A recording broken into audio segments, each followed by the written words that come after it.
자, 오늘 말씀 보겠습니다. 오늘 말씀은 이사야서 43장 21절 말씀입니다. 이사야서 43장 21절 말씀입니다. 말씀 전사님이 아마 써온 것 같은데 혹시 있을까요? 좀 넘기다 보면 말씀 써온 것 같아요. 네, 있습니다. 자, 앞에 주보 말씀도 있고 앞에 말씀도 있는데요. 우리 한 절입니다. 한 절이니까 우리 한 목소리로 한번 읽어보도록 하겠습니다. 시작. 이 백성은 시작. 이 백성은 내가 나를 위하여 지었나니 나를 찬송하게 하려 함이니라. 아멘. 오늘 썸네일 한번 사진 보여줄 수 있을까요? 네. 오늘 좌측 상단에 보면 조금 흐려서 불빛 때문에 안 보일 수 있는데 115주년 기념주일입니다. 중앙선교회가 오늘 115주년을 맞이했다는 것은 정말 대단한 일이에요. 다른 교회 가보면 선교회라는 이름이 있을 거예요. 그 선교회가 모두 중앙선교회 이곳에서부터 시작되어서 전도를 통해 또 분리 개척을 통해 세워진 교회들이에요. 그 모든 선교회의 시작이 이곳으로부터 시작되었는데 우리가 오래된 교회라고만 생각하지 않고 그렇다면 우리가 정말 모범이 될 수 있을 만한 예배자의 자세는 무엇인가? 우리가 이 너무나 귀한 중앙교회를 다니고 섬기고 있는데 그렇다면 성숙한 예배자의 모습은 무엇인가에 대해서 오늘 이야기를 해보도록 하겠습니다. 먼저 예배란 무엇일까요? 전사님이 예배팀 교육을 하면 첫 번째 강의로 이걸 항상 가지고 와요. 그런데 오늘 조금 더 딥하게 좀 이 부분을 다루려고 하는데 예배란 무엇일까? 예배란 무엇인가를 알면 어떻게 예배 드려야 될 줄 알겠죠. 예배라는 것은 어떤 것이냐면 생일 파티와도 같습니다. 자, 한번 넘겨주실까요? 그리고 기념일과도 같습니다. 누구를 기념하고 누구를 축하하는 날일까요? 예수님을 찬양하고 예수님을 축하하고 예수님께 모든 초점이 맞춰지는 날이에요. 왜냐고요? 우리를 위해서 십자가에서 못 박혀 돌아가셔서 우리를 위해 이 모든 것들을 행하신 예수님을 찬양하고 경배하는 날이 이 오늘 주일이라는 거예요. 그런데 이 너무나도 중요한 기념일에 초청장을 돌립니다. 한번 넘겨주실까요? 그리고 막 이런 되게 초대합니다. 초대장을 보내요. 그런데 이 초대장과 초청장에 장소와 시간 모든 것이 다 기록되어 있어요. 그리고 오늘 그 축하 파티, 어떻게 보면 기념일과 같은 이 예배 시간에 나와서 함께 예배를 드리는 거예요. 초점은 누구에게로? 온전히 예수님에게로 향한 날입니다. 넘겨주세요. 자, 한번 넘겨주세요. 그런데 이 축하 파티 현장에 아무도 오지 않고 그리고 너무나 잘 차려놨지만 뒤에서 싸움이 일어납니다. 사람들끼리 싸워요. 눈치를 봐요. 그리고 누가 안 왔나 정죄를 합니다. 누가 왔으면 어떤 옷을 입고 왔나, 어떻게 하고 왔나, 또 머리 스타일은 어떤가 이거를 스케치합니다. 그리고 그걸 캐치합니다. 주인공이 누구라고요? 예수님에게로 향해야 되는 이 축하 파티 현장에 우리의 시선은 다른 곳을 향하고 음식에게 향합니다. 이 주인공은 슬퍼서 울 수밖에 없죠. 오늘 어떤 예배를 드리나요? 예배 드리는 중이지만 우리의 관심과 우리의 초청장을 보내신 예수님께 맡겨져 있나요? 기타를 치면서 코드를 잘 잡아야지. 건반을 치면서 내가 틀리지 말아야지 하는 것도 중요하지만 이 예배 현장 속에서 우리의 초점은 항상 예수님에게로 향해야 되는 거예요. 예배는 파티 기념일과도 같다고 했습니다. 자, 넘겨주세요. 자, 우리 오늘 말씀 제목이 찐 예배자요. 찐 예배자. 자, 그러면 이렇게 예배에 대해서 알아봤는데 그러면 우리는 어떤 예배를 드려야 되는가? 오늘 말씀 보겠습니다. 넘겨주세요. 네, 오늘 말씀은 하나님이 우리를 지으신 목적에 대해서 이야기해 줍니다. 우리를 지으신 목적이 무엇이었냐면 이사야 43장 21절 말씀이 이렇게 기록되어 있습니다.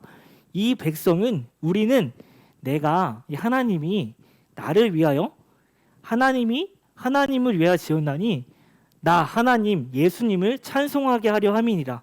우리의 지으신 목적은 무엇이냐면 하나님을 찬송하게 하기 위해서 지으셨어요. 자, 목적이라는 것이 굉장히 중요합니다. 넘겨주세요. 이 마이크의 목적은 뭘까요? 마이크 용도는 뭘까요? 현준아, 마이크의 목적이 뭐야? 소리를 잘 나가게 하게 해주는 거죠. 자, 자, 민지야. 핸드폰의 목적이 뭐야? 그렇죠? 자, 세워서 세워. 카메라의 목적은 뭐야? 사진 찍는 거죠. 그렇죠? 그러면은 예연아, 이 건반 CD의 목적은 뭐죠? 이거 뭘 만들었을까? 그렇죠. 근데 만약에 예연아, 요거가 소리가 안 나. 그냥 먹통이야. 그럼 너 예연이 이거 어떻게 할 거야? 버려요? 수리를 좀 해야 되지 않을까? 수리 먼저 하겠지. 수리 안 되면 버리겠죠? 야, 이 마이크가 소리가 안 나. 지금 어떻게 할 거야? 이 마이크가 소리가 안 나. 그렇죠. 문제점을 찾겠죠. 민지 아까 핸드폰이 뭐 카메라 뭐 인터넷 여러 가지가 있지만 핸드폰의 원래 목적은 전화를 하려고 했죠. 전화가 안 되면 핸드폰 써요, 안 써요? 안 써요. 자, 그러면 아까 말씀 보겠습니다. 야, 우리를 왜 지었냐면 하나님을 찬송하기 위해서 지었는데 과연 우리는 그 목적대로 살아가고 있는가에 대해서 물음표를 던져볼 수 있을 것 같아요. 우리 찬양팀뿐만이 아니라 우리 모두가 예배자로 살아가야 돼요. 주하나, 한 주 동안 너는 하나님이 주한이를 지은 목적에 맞게 살아갔어요? 모르겠어요? 자, 모르겠다는 거는 했을 수도 있고 안 했을 수도 있고, 그리고 생각을 하기 싫을 수도 있고 생각이 안 날 수도 있고 이런 거죠. 그렇죠? 자, 만약에 우리가 하나님이 지으신 목적대로 살아가지 못했다고 한다면 우리는 그 목적에 맞게 살지 않은 거예요. 우리가 뭐 가볍게 말해서 이걸 고치고 버릴 수도 있지만 하나님께서도 아까 생일 파티 현장에 아무도 안 나오는 그 현장처럼 슬퍼하시고 조금은 마음 한켠이 씁쓸하지 않을까 그런 생각을 해봅니다. 오늘은 5가지로 예배자의 모습에 대해서 조금 이야기를 해보고자 합니다. 자, 그런데 우리 그런 게 있어요. 자, 첫 번째 우리 보겠습니다. 한번 넘겨주실까요? 하나 더 넘겨주세요. 하나 더 넘겨주시고, 자, 예배자의 첫 번째 모습은 무엇이냐면 첫 번째로 훈련을 받아야 된다는 거예요. 자, 예배자가 무슨 훈련을 받아야 될까라고 하지만 우리는 한번 예를 한번 들어보겠습니다. 한번 넘겨주실까요? 자, 경호원이 있어요. 경호원이 일을 할 때 경호를 하죠. 근데 경호원이 딱 일 끝나고 막 놀까요? 놀 수도 있어. 근데 삶 속에서 뭘 하냐면 자기 관리를 하겠죠. 그렇죠? 경호원이 살이 뒤룩뒤룩 쪄 있으면 경호를 할 수 없겠죠? 한번 넘겨주실까요? 자, 만약에 자기 직업이 자기 삶이 보디빌더 뭐죠? 이거 막 헬스로 돈을 버는 사람인데 신뢰를 쌓으려면 뭘 해야 돼요? 일을 안 하고 집에 쉴 때도 식단 관리라는 걸 해야 돼요. 그렇죠? 만약에 근데 이런 사람이 헬스 트레이너라고 한다면 여러분들은 믿고 헬스장에 갈 것인지 한번 생각해 보세요. 넘겨주세요. 자, 이런 사람이 헬스 트레이너야. 그럼 여러분은 돈을 맡기고 쓸 수 있어요? 이거 몇 년 전이야? 이거 5, 6학년부 때니까 몇 년 전이죠?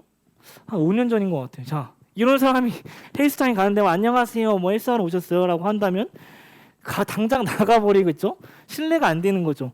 자, 헬스장에서 일하는 사람 그리고 경호원, 뭐 가수뿐만이 아니라 그 일을 할 때만 하고 쉬는 게 아니라 삶에서 자기 관리라는 걸 항상 합니다. 그렇죠? 축구 선수도 축구 경기만 할 때 경기만 하고 끝인가요? 자기 관리를 하죠. 예배자도 이 예배 자리 1시간뿐만이 아니라 삶에서도 예배를 드려야 된다는 거예요. 이 시간 예배 드리고 땡 하고 내가 하나님의 자녀답게 살지 못한다면 올바른 목적대로 살아가지 못한다는 것이죠. 오늘 예배를 마치고 돌아가는 그 순간에서도 다른 사람이 나를 유혹하고 되게 하나님에 맞지 않는 삶을 살라고 강요할 때도 아니, 난 그렇게 살 수 없어. 난 그렇게 살지 않을 거야 라고 단호하게 말을 할 수 있어야 된다는 것이죠. 헬스인의 자기관리처럼 여러분도 신앙관리라는 것을 철저히 해야 된다는 것입니다. 자, 두 번째입니다. 두 번째 한번 넘겨주실까요? 충성을 다해야 된다는 거죠. 충성. 야, 충성이 뭘까요? 충성. 자, 넘겨주세요. 한자로 풀었으면 이거거든요. 이거 제가 한 해석이 아니라 이재철 목사님이 충성을 이렇게 해석합니다. 이거 뭐예요? 이거? 저희 저는 이거 뭐라고 읽어? 이거? 예? 왜? 이거 뭐라고 읽어? 한 그래서 가운데 중자죠, 그렇죠? 가운데 중. 자, 그리고 우리 종민쌤 이거 뭐라고 읽죠? 맞아요, 마음 심자예요, 그렇죠? 자, 그리고 예성쌤 이거 뭐예요? 맞아요, 말씀 원자죠. 이거 그 다음에 나한테 물어보고 이거 뭐야? 그러면 이룰성이에요. 충성이라는 것은 무엇이냐면 마음의 중심에 말씀을 이루며 사는 거예요. 자, 이거 풀어 써볼까요? 군인 한번 넘겨주세요. 자, 군인이 자 뭐 어디 전쟁을 나갔는데 야 이정규 너 여기 지키고 있어라고 했는데 충성 알겠습니다 했어요. 한번 넘겨 전 한자 풀어 쓸게요. 자, 충성했어요. 마음의 중심에 말씀 이루며 사는 거예요. 이정규 너 여기 지켜라고 했으면 지키고 있어야 되는 거예요. 그게 충성이야. 그런데 지키고 있다가 라면 까먹고 딴 데 한번 그 사진 다시 보여주세요. 중간에 춥다고 도망가 버리면 그거는 진짜 충성을 안 하는 것이죠. 군대 용어를 쓸 뻔했네. 충성을 안 하는 거야. 충성이라는 것은 나에게 명령하신 그 말씀을 마음의 중심에 이루어 삼는 거예요. 그게 아니면 충성하지 않은 거죠. 그러니까 예배자라는 것은 하나님께서 말씀하신 것을 내 마음의 중심에 이루며 사는 거예요. 내 마음의 중심에 뭐가 있냐? 현우야 끝나고 뭐해?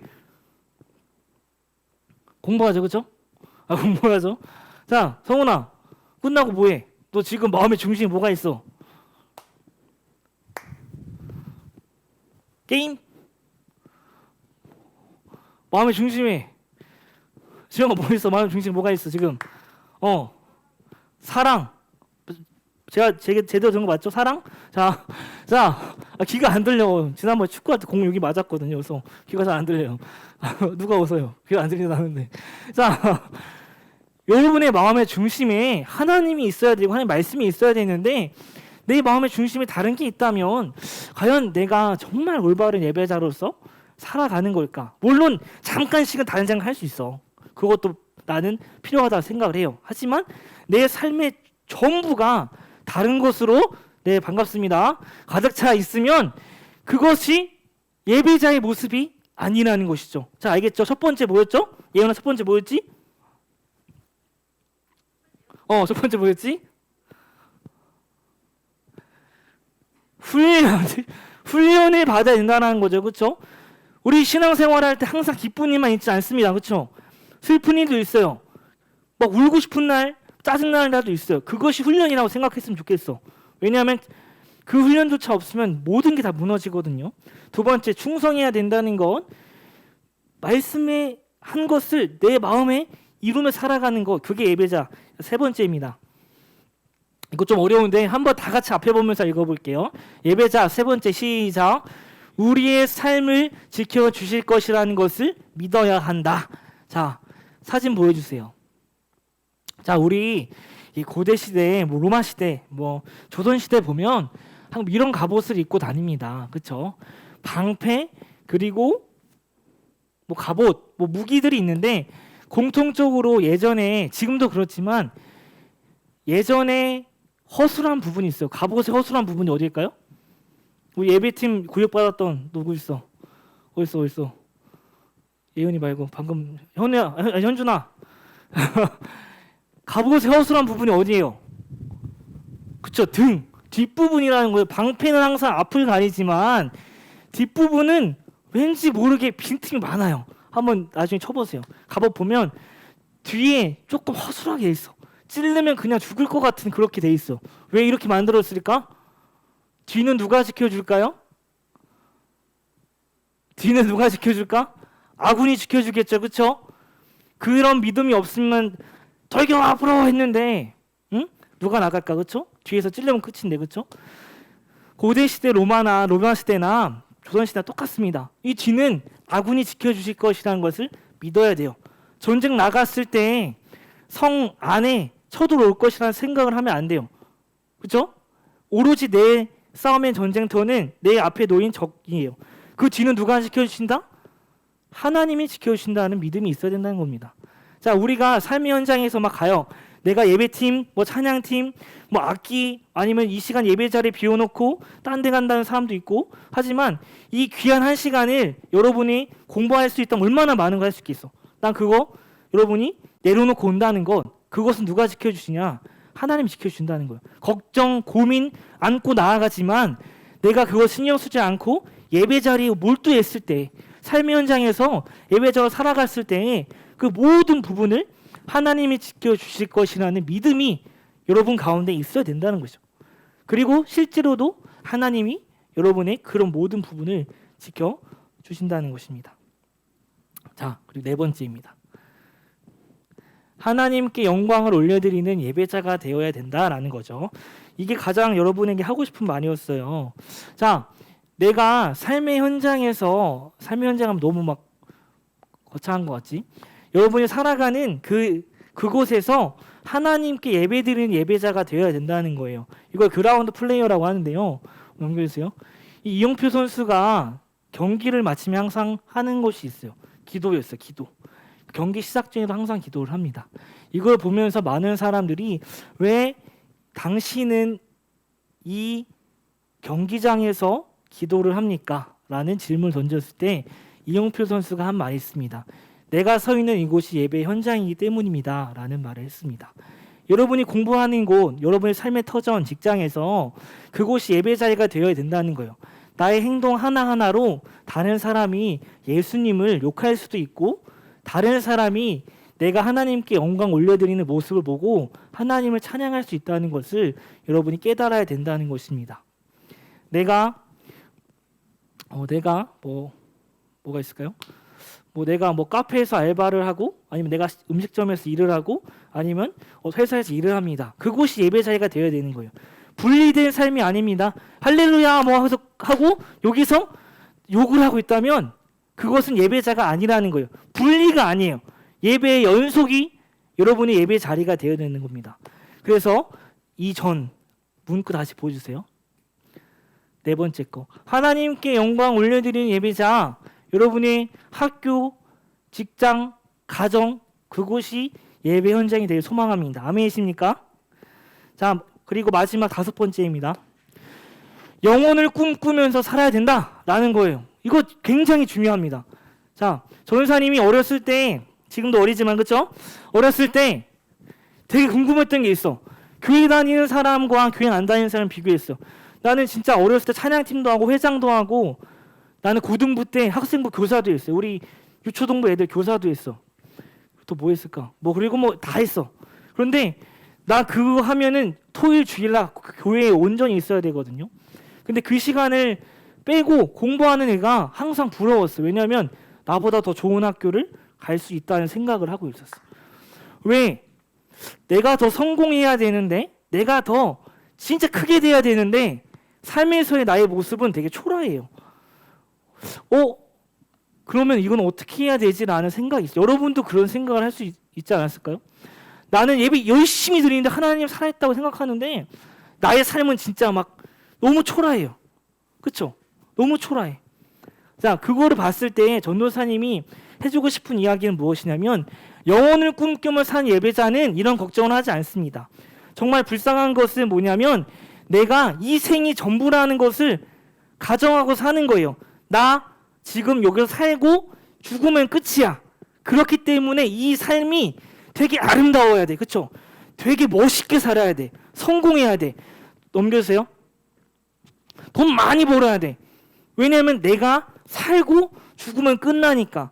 하지만 그리스도인은 무엇이냐면 이 이후의 삶까지 생각하는 사람이에요. 천국, 영원한 삶, 그것을 생각한다면 이 잠깐은 조금 힘들 수도 있고 조금 슬플 수도 있고 조금 외로울 수도 있어요.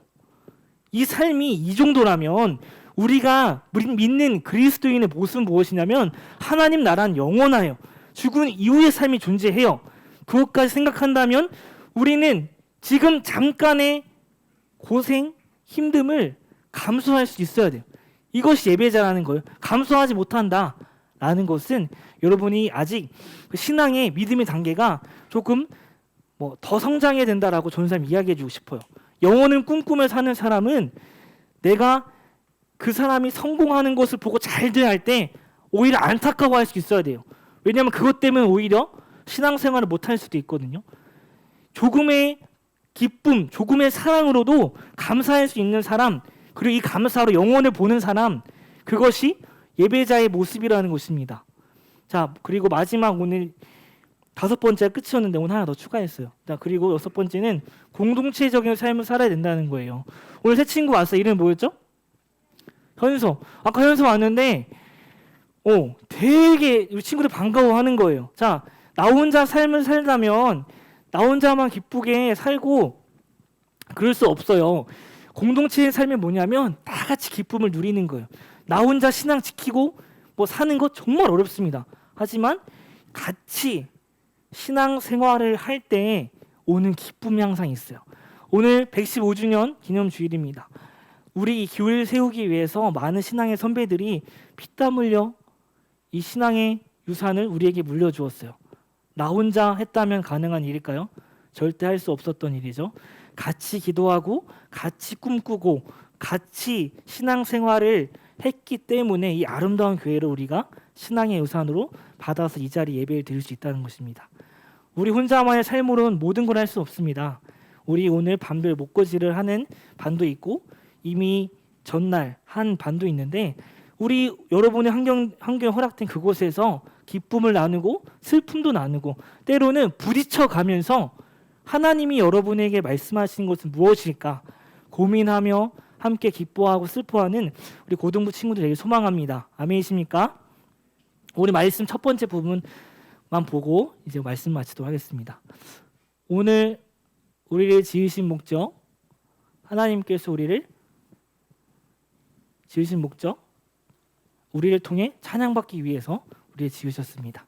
한 주간도 여러분이 예배자의 모습으로 관리 안 하는 그런 모습이 아니라 여러분의 삶의 자리에서도 신앙의 모습을 지켜나가는 귀한 시간 되게 소망합니다. 우리 기도하고 마치겠습니다.